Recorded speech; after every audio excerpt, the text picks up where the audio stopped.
All right, everybody. Welcome back. For this next quick clip, it's going to be a quick clip just to show you guys uh, some of the truth about the banks, and which is pretty weird because it's a politician saying truthful stuff, and usually politicians, they lie. We all know they lie.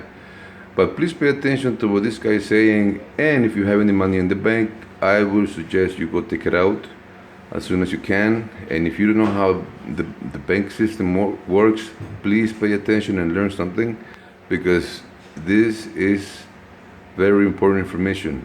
Okay, if you like money, and if you have money, and everybody needs money, so we should pay attention. Central banking scam. The one where the central bankers determine the amount and value of your currency? Isn't that legit? It is my opinion that you do not really understand the concept of banking. All the banks are broke. Bank Santander, Deutsche Bank, Royal Bank of Scotland, they're all broke. And why are they broke? It isn't an act of God. It isn't some sort of tsunami. They're broke because we have a system called fractional reserve banking, which means that banks can lend money that they don't actually have. It's a criminal scandal, and it's been going on for too long. To add to that problem, you have moral hazard, a very significant moral hazard from the political sphere.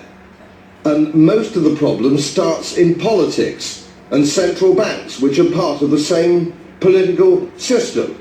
We have counterfeiting, sometimes called quantitative easing, but counterfeiting by any other name. The artificial printing of money, which if any ordinary person did, they'd go to prison for a very long time. And yet governments and central banks do it all the time. Central banks repress the amount of interest that rates are, so we don't have the real cost of money. And yet we blame the real retail banks for manipulating the LIBOR. The sheer effrontery of this is quite astonishing. It's central banks. It's central banks that manipulate interest rates, Commissioner. And plus, underneath all this, we talk loosely, in a rather cavalier fashion, do we not, about deposit guarantees. So when banks go broke through their own incompetence and chicanery, the taxpayer picks up the tab.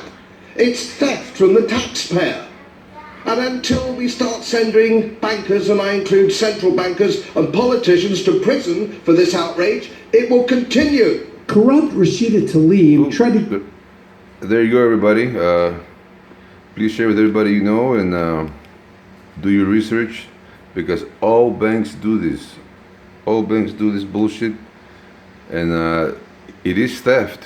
It is theft that they get away with, and who ends up paying? We do. So somebody needs to be held accountable for all this bullshit. So please share with everybody, and get your money out, and you should be your own bank. Goodbye.